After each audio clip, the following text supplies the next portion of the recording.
Hi there, it's Florence here and I'm back again with another episode of my knitting video podcast. My last episode was a special episode where I sort of showed my yarn collection, but today I'm back with a regular episode, so we'll have the usual structure. I'll be showing what I'm wearing, any knitting projects that I've finished recently, everything that I'm currently working on, and then at the end I'll show a little bit of yarn that I've picked up recently as well. So, jumping straight into it, what I'm wearing. This will be familiar if you've watched my recent episodes, as I think I've showed it a few times. This is the step-by-step cardigan. So if you have followed me for a while, you've probably seen I have a pattern for something called the step-by-step sweater, which is a very easy jumper that I designed as like a first project for a beginner knitter. And I've had a lot of requests to do a cardigan version. Here it is, it will be coming soon. The test knit is progressing well, and I need to edit the video still, which is going to be a really big task. I know a lot of people have been eagerly awaiting the release. It will be coming at some point soon. Writing a knitting pattern is just a very, very long process. To give any other relevant information about this cardigan, I knitted the second size B I think it's called. And the yarn that I used, since it is sort of a more special yarn, so I'm sure some people are curious, this is Noro Madara, which is a alpaca wool blend, I think. Super soft, and it's in this neutral colour but with a lot of really pretty rainbowy colour variation. I'll stand a little bit closer so that you can maybe see the colours better. And I also love that these buttons have rainbow colours in them as well. Super cute. So yes, pattern for that will be free and it will be coming soon. But I will move on now to speak about the projects that I've been working on recently, starting with the things that I've finished, and I guess I will jump straight in with the biggest finished object. This has been in an unfinished state in so many episodes of my knitting podcast. I think I cast this on in December and it's only just done, and I think that's because I've been working on a lot of other things as I've been working on this. I had a lot of test knits that I was doing. I've been working on some patterns as well, and I had to do all of my Christmas gift knits too. Before I get started, the yarn for this project was gifted to me by Valentina, who has the yarn shop My Every Room. I shop at that yarn shop all the time with my own money, but yeah, this was a gift. And here it is. Where should I start with this one? Pattern? Yarn? I guess I'll start with the yarn. And usually I sort of take a minute to show a full ball of the yarn so I can show you the packaging and what it looks like. I don't have any left from working on this, so I can't do that. But the yarn that I used for this jumper is called Puralana and it's from Gepard. And I held that with Kid Setter from Gepard, which is a really standard kid silk mohair. Puralana is a DK weight, 50% wool, I believe, 50% alpaca. Super soft, and I kind of feel like it retains a lot of the best qualities of wool and the best qualities of alpaca. It's not quite as floppy and shapeless as alpaca, but it still has that alpaca softness that I think a lot of people really enjoy. I can be quite sensitive to alpaca and I haven't had any problems with this yarn as well, so that's a cool bonus. If I grab my bag, I'm going to check my order details so that I can see what colour I have. So the Puralana is colour 106 Rose Grey and the Kid Setter is colour 104 Magnolia Flowers. I'm not completely sure how I feel about this colour. It's definitely very neutral, which I enjoy. This colour's quite unique because I don't know how well it shows up on camera. It's a purple grey, like a grey with a lilac undertone, and it's very different to all of the other grey pieces that I have in my wardrobe. I still think this is an easy colour to pair with any type of jeans, black jeans, white jeans, blue jeans, and that tends to be the determining factor on how easy to style a piece is for me. That's like the good thing. The bad side of this colour is it kind of looks like the colour that something white goes when you've put it through the wash with dark stuff a bunch of times. I don't know, I just can't quite shake that feeling about it. I think it's really pretty though, and I'm glad it's sort of a neutral without being too similar to what I already have. Now, I would say how much yarn I got to work on this jumper, but I actually am not sure. So initially I got the yarn when I went to Valentina's shop in person, and so I don't have order details to check or anything. I don't remember how much I got, but I think I assumed it was enough for the jumper. And then I realized right towards the end as I was working on the second sleeve that I was going to run out of yarn. This isn't something that often happens to me. I tend to buy yarn quite generously because I hate the feeling of potentially running out. But when I bought this yarn, I didn't have a particular plan for it, and so I didn't know I was going to be making a jumper like this. Luckily, I ordered some more from the same yarn shop, so most of the yarn is gifted, but I did pay for 2 balls of yarn, and that arrived next day and I was able to finish it, so that was great. So I have like n plus 2 balls of yarn in this, where n is the number of balls of yarn that I originally picked up from the shop. I don't know how many that is, and I would weigh it to find out, but this jumper is still slightly damp. Like, it's been drying for 3 days, so it's pretty much dry, but I feel like it's carrying a tiny bit of water weight. So I will weigh it at some point in the future, and then I will update my Ravelry with however much yarn this used for any of you who are curious. Okay, so let's talk about the pattern, because it is quite an interesting and quite cool pattern, I think. This is the Waffle Loop sweater by Other Loops. I really like Other Loops designs. She has a lot of patterns for different jumpers and also for summer tops. And I feel like these patterns have really great attention to detail that I particularly enjoy. So the idea of this jumper is it is sort of a cabled classic jumper, but all of the cables are in this rectangular panel on the front, and it is the same on the back. And the rest of the jumper is done in this sort of waffle stitch, which is honestly really mindless and fun to knit. So I found it to be overall a very enjoyable knitting experience. I'll show you some of the details that I really enjoy on this jumper. So there's this sort of ribbed section that travels along the shoulder, and then it travels between the sleeve and the body and continues all the way down the side of the jumper, and then it's incorporated into the rib at the bottom of the jumper. I also really like this shaping here. There's a sort of interesting shape to the back panel, which makes it a little bit fuller at the top of the sleeve. And here is more of a close-up of the cables. Honestly, if you're interested in knitting a cable jumper and you want to make one that's kind of easy, I would probably really recommend this. The waffle texture is very straightforward, so you don't really have to worry about that. And because the cables are confined to this rectangular section on the front and the back of the jumper, you don't have to worry about doing cables while doing shoulder shaping or short row shaping or anything like that. It's literally just a rectangular panel of cables. And even though it is fully cabled, or I think looks like any cabled jumper, the cables on this one are surprisingly simple. It only has 2 types of cable on it. So there's this one big cable, which, you don't have to worry about very much because most rounds you're not cabling this at all. And then there's all of these sort of squiggly cables. These are really small and easy to do without a cable needle, and you cable them all on the same row, so you don't have to think a lot about juggling different cable repeats. Sometimes when you have cable jumpers, you have a lot of charts and they might be of different lengths. So like one cable might have a 10 row repeat and another cable might have a 4 row repeat. And so you have to match those up in different ways and keep track of where you are on different charts as you're working through the jumper. This one is not like that at all. This one is super straightforward. There's one chart that you follow for the entire front and back panel. It's really easy. And I guess I was concerned because you're juggling like a panel of waffle stitch and a panel of rib and a panel of cables, that might be something that requires a lot of concentration, and maybe this jumper wouldn't be great for movie knitting or anything like that. But actually I didn't find that to be the case at all. It's super intuitive how to do the waffle stitch and the rib, and it's easy to see where you're at. And so yeah, it was a much easier project than I expected it to be, even though it is packed full of details. The pattern is also really clear and very well written. It's well structured. I didn't have any problem with it. I think with a pattern like this, it's kind of hard to balance where you need the detail and where it's better to keep it simple. And I think this pattern does a good job of it. My one big complaint about this pattern, and this is a big complaint, is that the size range is awful.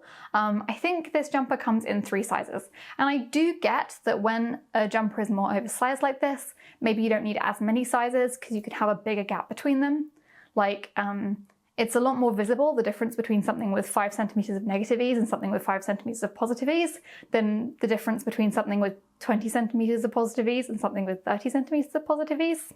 But I still feel like this size selection kind of sucks on both ends of the spectrum. Obviously it sucks that there are no large sizes, but it also really sucks if you're smaller and don't want such an oversized fit. There's no opportunity to size down if you want a bit less positive ease, and this is the smallest size. I will double check my gauge because I've forgotten. I don't think it was wildly off. I'll put my gauge here, and I will also try and film some B-roll of myself wearing this jumper, just so that you can get an idea of how it fits. This has come out very oversized and very cozy, which I quite like, but it's lucky I like it because it is definitely a certain look.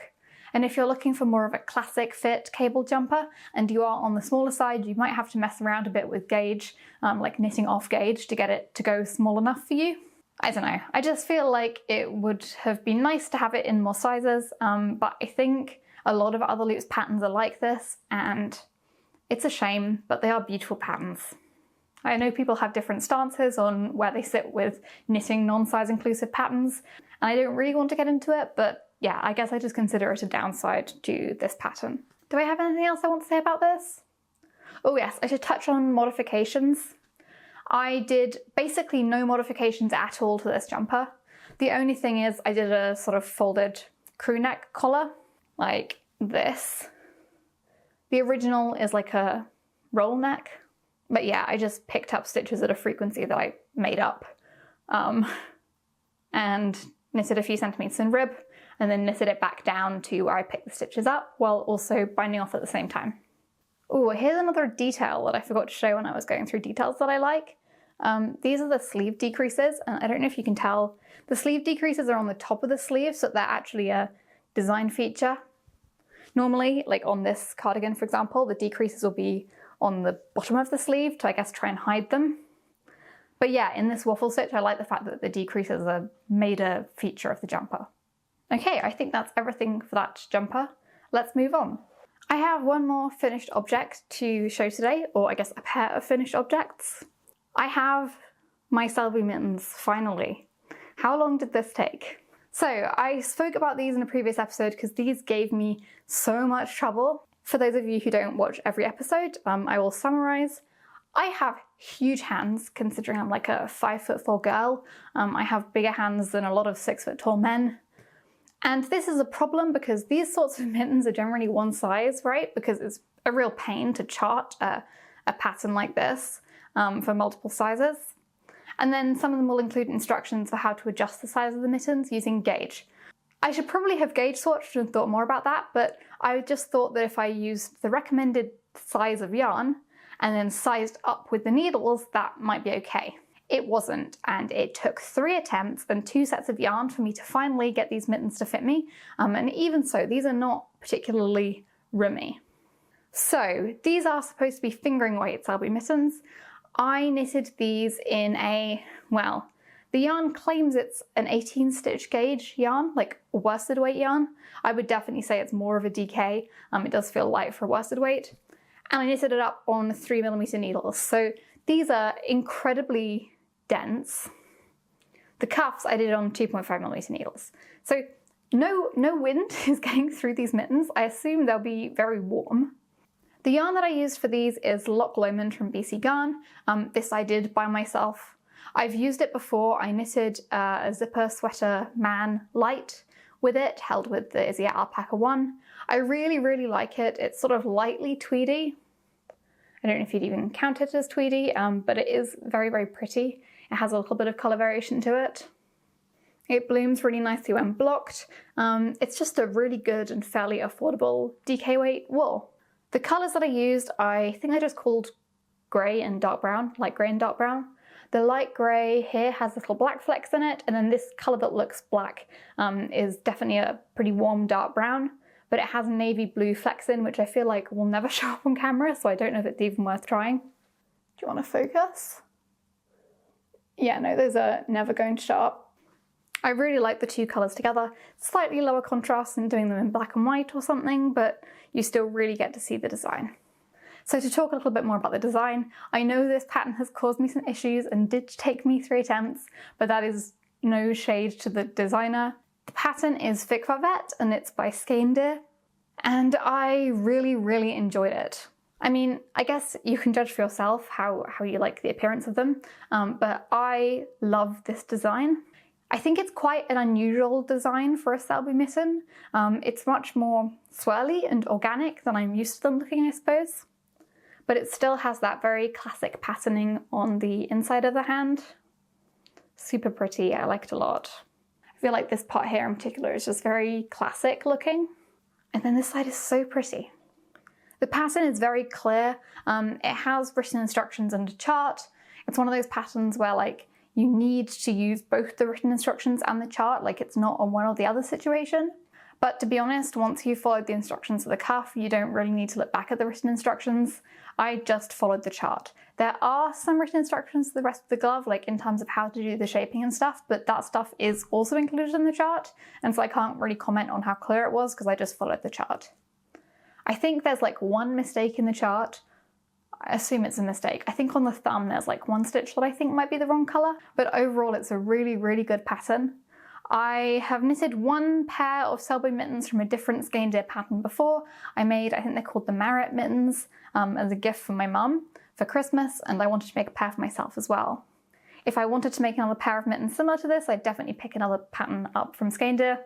Yeah, I guess it's just a strong recommendation from me. It's a real shame I finished these in March. It's now definitely too hot for me to wear mittens like this. To be honest, we barely had any weather cold enough to justify gloves in the UK this year, which is a real shame. I'll put them on so you can see them. So there they are, and if I sort of stretch my hand out like this, you can see the fabric does stretch quite a lot. So it would be nice if they were slightly larger, particularly around this part of my hand, but I'm not knitting these a fourth time. I'm happy with them as they are, and I think in general they do look really cute. My hands are getting toasty already. Yeah, it's lovely to have them done, and I guess I'll put them in storage until next year and maybe plan a holiday somewhere cold enough that I can actually wear them. So that's finished object number 2. I feel like I'm moving through stuff really quickly and this might be a short episode. I hope I'm not just talking incredibly fast.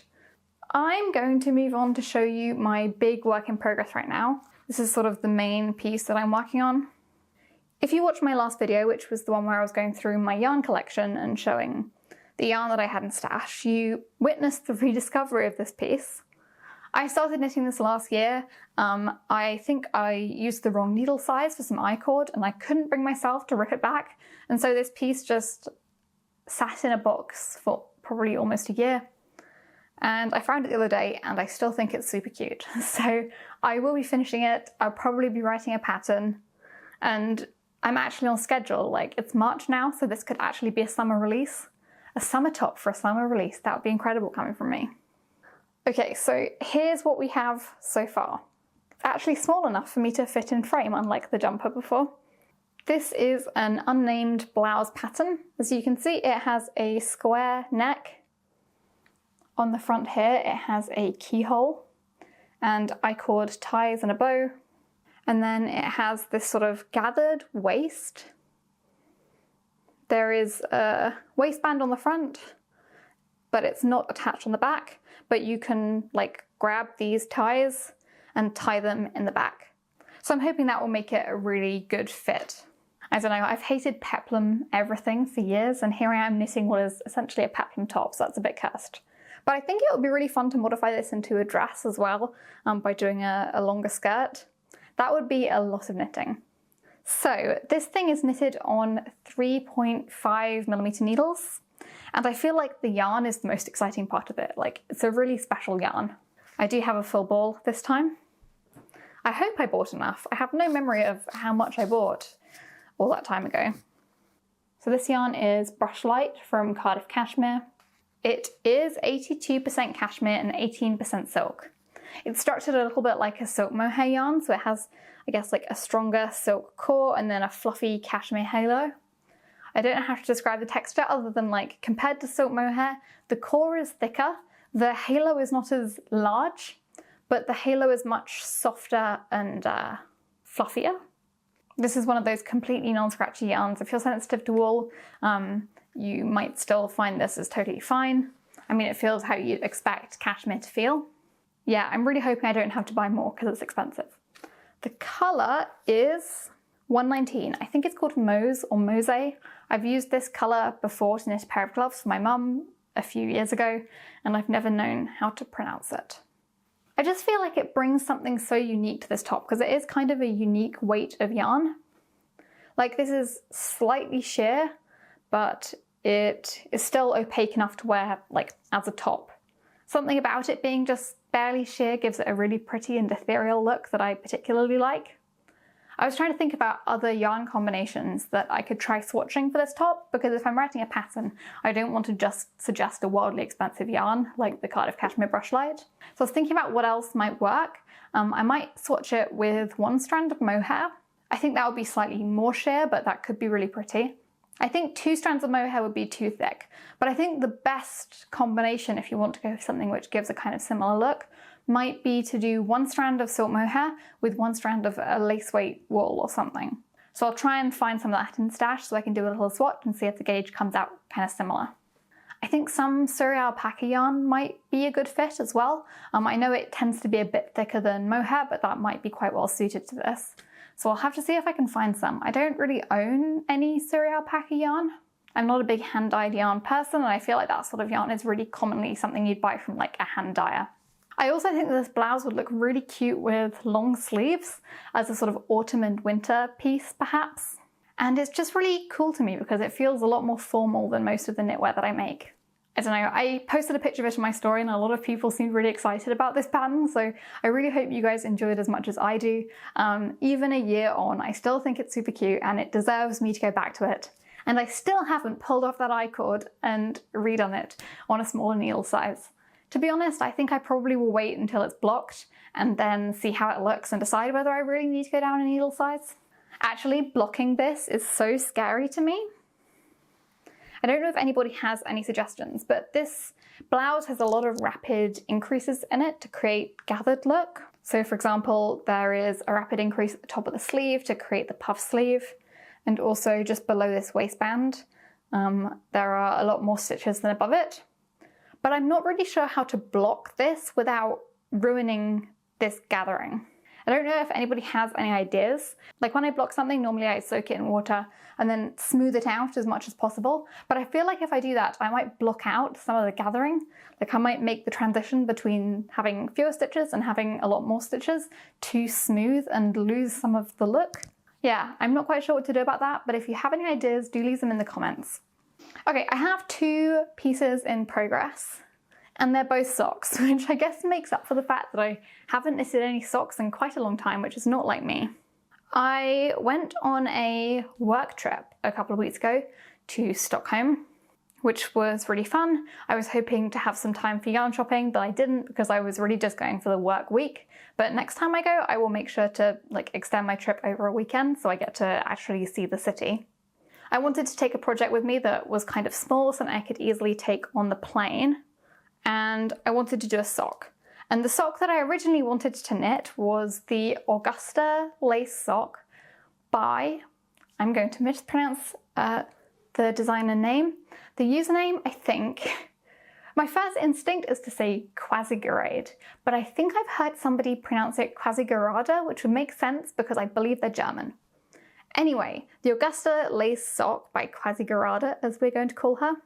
I mean, here's what I have on it, right? But there's not really enough here to see the lace pattern.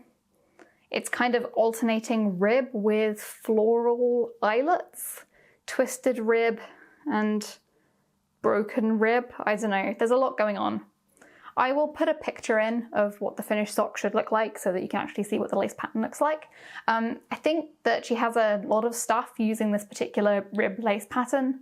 Like there is a scarf, I think a summer top, and these socks, there might be more. I think it's really pretty and I've been wanting to knit these socks for a long time because she keeps teasing the pattern release. And the night before I was going to Stockholm, the pattern still wasn't released, and she said the day before she was going to release it the next day, and I was sitting there with my needles and my yarn being please, I need to cast this on before I go on holiday. And eventually I gave in and I cast on something else. So I later cast that sock on too because I still really want to make these socks, but I ended up doing something different to take on my trip. This is a pattern by Yucca. It's been a while since we spoke about Yucca here, right? I have mohair in my nose, love that. So Yucca is a Japanese knitwear designer who does mostly socks. And I have knitted so many Yucca sock patterns, probably 10 plus, I would assume. This one is called Irara, and it's this super elaborate lace sock. This is so cute. You know, when I first saw this pattern, I really hated it. Like, I thought the lace looked so blocky with like these bands of triangle and then stripy lace, I guess. And then it gradually grew on me. And one time I was visiting my room, Valentina's yarn shop, and she had one of these socks knitted as a sample, and I just thought it looked so cool. And so I've been wanting to knit it ever since. Now, most of Yuka's sock patterns are toe-up. They do vary, but I think the majority are toe-up. And I hate knitting toe-up socks. So I'm basically just freehanding this sock, or maybe more knitting it to my own pattern. I have a free pattern called the petal drop sock. Basically, I'm knitting the petal drop sock, and I've just taken the lace chart from the Aurora sock from Yuka. So it has my usual favorite slip stitch heel, knitted cuff down, and I'm getting there with it. Like, I've done all of the gusset decreases. I just need to knit it long enough for my foot, and then do a toe, and then do a whole other sock. Now, I'm knitting both of these socks on 2.5mm needles, which is not typical for me. Usually I knit all of my socks on a 2.25mm needle because I feel like it wears a bit better, and I also just like the really tight, neat look you get. The reason I'm doing both of these on 2.5mm needles are, well, firstly, this one comes in two sizes. I felt like one of them had slightly too few stitches for me, one of them had slightly too many, and so I'm doing the smaller size sock but on a slightly larger needle to make up for it. I just felt like this would give me the best fit, just from like vibe checking the pattern, I don't know. I feel like it's very hard to know how many stitches you want for a sock because, like, at least for the socks that I make that are cabled or laced or whatever, the gauge varies so much. Like, something with a lot of eyelets in is going to be a very different looking 64 stitches to plain stockinette or cables. And so it is quite hard to know, but I think this will be fine. And then this one, well, I was going to take it on a plane. So my thought process, because I swear it's not super clear whether you're allowed to take knitting needles on a plane. So I wanted to take interchangeable needles.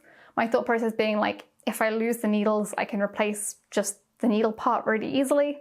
And also because I can like detach these when I'm going through airport security and put them in like a pencil case.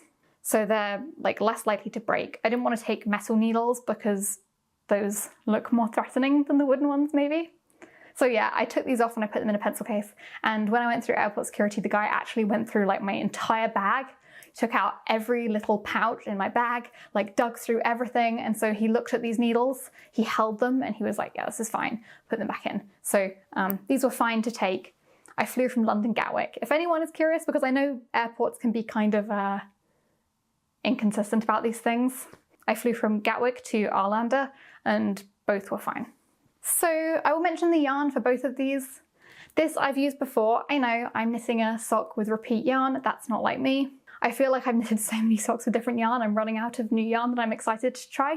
So I'm going back to something that I've tried and I know I like. This is Isager sock. I'm not sure of the colour.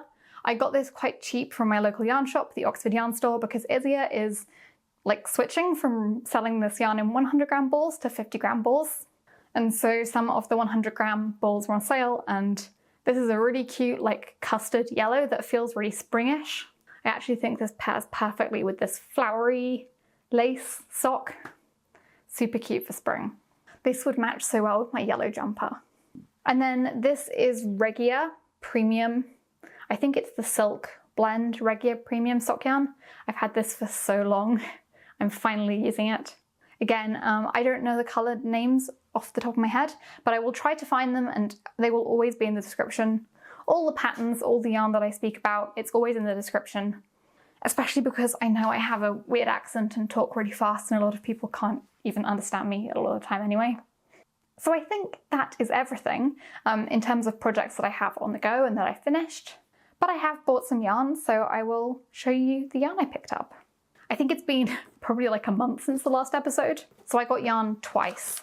All of this was purchased full price with my own money. So I mentioned that I ran out of yarn to finish the Waffle Loop sweater, and I had to buy one more ball of each of the Perolana and the mohair. I had to buy it from my room. I'm not sure where else stocks it, and so I wanted to get something else while I was there. I'm trying so hard not to rustle the paper in the box. So I am thinking about spring and summer patterns that I would like to design and release. I really want to do a really cute, like very feminine cardigan. Maybe lace or some similar texture, Maybe it will just be stockinette, but I'm hoping for lace. And so I wanted to get some cream yarn for that, and I didn't want mohair. I feel like mohair is a bit harder to wear in the summer, just because it can get kind of itchy or irritating in hot weather. So I bought the tried and tested Knitting for Olive merino. I love this stuff. It's not overly expensive, it's completely non-scratchy, it knits up into beautiful, even looking stockinette. I have knitted so many things in this, I strongly recommend it. This is, I think, a colour that I haven't used before. So this colour is called Cloud. I know you're looking at this, and if you don't know Knitting for Olive well, you're like, obviously that's the white colour. Well, no. Knitting for Olive sell about 5 or 6 white merino colours. There's like white, and then there's cream, and then there's greyish cream, and then there's this one, which I think is like the pinkish cream, but it's not really pinkish. I'd say this is a really nice cream that like doesn't pull too yellow, and it doesn't have that like white thing that's been through the wash with other colours look. I think the colour Putty, which I've also used before, does have a bit of that look to it. That's a more bluish or greyish white, but this is just a really fresh, springy cream. That is such a long description of the colour of some yarn that is literally just cream, but yeah, I really particularly like this cream. And then I've already wound all of this yarn up, so I can't show it to you in its original packaging, but I bought some gepard cashmere lace. I've been wanting to use this for the longest time, and it's not been available in the UK at all, and Valentina started stocking it, so I bought 3 of these as sort of a mohair substitute, and I'm hoping I can knit these up on a 4mm needle to roughly a DK gauge. Now, the colour of this I will have to check. I think it was listed as light beige, but there were multiple colours listed as light beige on the website. This is 142B light beige. So yeah, I bought 4 of these and 3 of these, which should be at least 1,000 meters of each. And you can see how the colours go nicely together. I'm really happy with how these look. I'm really looking forward to casting on. I think this will be a yarn combination that I particularly love. Okay, and then for the second yarn purchase that I made, I bought some Noro Silk Garden Sock Solo. This is a yarn that I've used before. I knitted probably 2 or 3 years ago my favourite things knitwear jumper using the Noro Silk Garden Sock Solo, which at the time was incredibly expensive yarn for me. I got it as a birthday present, and that jumper I actually really don't like the fit of, but since it has mohair in, I think it's going to be kind of hard to frog, so I've been really reluctant to do it. Also, the mohair is a colour that I really don't like. It's like a very greyish beige, which I think really dulls down the specialness of the Noro Silk Garden Sock Solo. If you know Noro Silk Garden Sock Solo, it is a sock yarn which is like one colour, but then it has the most amazing rainbowy flecks in it. And there is one particular colour which is called SO1, which is always sold out. Like, it's by far the prettiest. It's a greyish beige colour with rainbow flecks in it. It looks holographic. Like, if holographic yarn was a thing, this would be what it would look like. It's so cool. And this colour is always sold out, and since I knitted that jumper 2 or 3 years ago, I have had very few times where I've been able to find it since, and I've never got around to buying it again. Anyway, I was going to go back and buy some of this because this colour SO1 has come back into stock in a bunch of places. But since I knitted that jumper, there have actually been a lot of new colours released which are much more similar to that original colour, so might be just as popular as it. And one of them is like a baby pink with rainbow holographic colours in it. That's a terrible description, but it was so cute, and I really wanted it, and I couldn't find it in stock anywhere in quantities big enough to knit a full garment. I made a post on my story, and a lot of people suggested shops that had it in stock. So if you're in the US or Denmark or some other countries, maybe you can still find it because it was available there. And it did ship internationally, but it was going to cost me like £25 to get it shipped. And what I decided to do in the end was to try and recreate the magic of the baby pink Noro Silk Garden Sock Solo using the original SO1 and holding it with baby pink mohair. So I bought these from Plush Society. I think this is a new yarn shop. I bought these myself with my own money. And this is the SO1 Noro Silk Garden Sock Solo. Hopefully you can see from this close up more of what it looks like. It is totally magical. Do you see what I mean about it looking kind of holographic? It has like purple, pink, green, blue. It also has some dark brown in, which I find a bit random. I don't love that, so I might cut those bits out this time. I bought 3 of them. I think they're 300 meters each, yeah. So I think I do have enough for like a cardigan or a jumper. You can knit it up at quite a big gauge with mohair, pretty easily like a 16 stitch gauge. So yeah, I think it should be enough. I do also have a bit left over from 2 or 3 years ago that I can probably use if I run out, since I doubt dye lot matters much for a yarn this variegated. And then for the mohair, I got this one. This is mohair by Canard. I actually haven't used the mohair by Canard, like silk mohair, before. This is colour 3038. And it's 72% mohair and 28% silk. I'm looking forward to trying it out and seeing how it feels. Mohair by Canard do some really beautiful yarns, and I wonder if this might be like a staple mohair for me in the future. We'll have to wait and see. Anyway, this is like definitely too strong of a colour for my taste, but I think holding these two together will just give the perfect pink tinted holographic looking fabric, and it needs something really plain and stockinette-ish to really highlight it. Since the test knit for this cardigan is going on right now, somebody, I think it's an Italian knitter, Francesca, she's another knitting podcaster. I really enjoy her podcast, so do check it out. I never really give shout outs to other podcasters who I enjoy watching. Let me know if you'd be interested in me mentioning podcasters that I really enjoy watching in some of my episodes, because I'm always looking for new podcasts I enjoy. And if you watch my podcast, you probably have similar taste to me, and we probably also have similar taste in podcasters. Anyway, an Italian knitter, Francesca, is test knitting this step-by-step cardigan, and this is knitted in Noro Madara, but she knitted it in the Noro Silk Garden Sock Solo, and it looks really cute. So I'm thinking I could maybe knit the step-by-step cardigan in that combination. Pros for that idea is it's plain stockinette, so the yarn would really shine. Cons is that I already have this sort of grey and rainbow Noro version, and so maybe it would be too similar. We'll see what I end up using it for, but it's a really versatile yarn combination that I particularly enjoy, and I've been wanting more of that SO1 Noro Silk Garden Sock Solo for years to re-knit that jumper, so I'm super happy to have it. I think that's everything for today, so thank you very much for watching. I really hope you enjoyed the podcast, and I will be back again soon with another video. Goodbye.